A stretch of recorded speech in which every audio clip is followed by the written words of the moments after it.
ตั้งแต่วันที่เราได้พบก็ได้รู้ว่าความคิดถึงมันเป็นอย่างไรเข้าใจคำว่ารักเพราะในวันนี้ฉันมีเธอและมันไม่ใช่เรื่องบังเอิญที่ใครจะมาแทนความหมายของคำว่ารักแต่มันต้องเป็นเธอเท่านั้นมันมากกว่าคำว่าที่รักที่ฉันอยากให้เธอนะที่รักแค่เราได้เจอเพียงได้สบตาก็รู้ว่าคำนี้ยังเป็นของฉันและเธอเสมอที่รักทุกครั้งที่ได้ยินคำว่ารักในใจมันนึกถึงเพียงแค่เธอ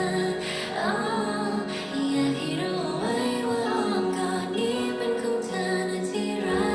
ก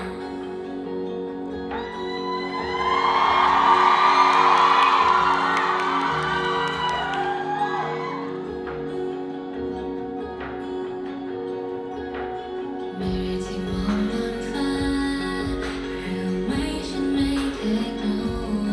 เพราะไม่ว่ากี่วันคืนเปลี่ยนพันที่มีเธออยู่ข้างฉันและมันไม่ใช่เรื่องบังเอิญที่ใครจะมาแทนความหมายของคำว่ารัก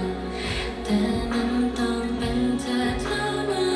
นมันมากกว่าคำว่าที่รักที่ฉันอยากให้เธอนะที่รักแค่เราได้เจอเพียงได้สบตาก็รู้ว่าคำนี้ยังเป็นของฉันและเธอเสมอที่รักทุกครั้งที่ได้ยินคำว่ารักในใจมันนึกถึงเพียงแค่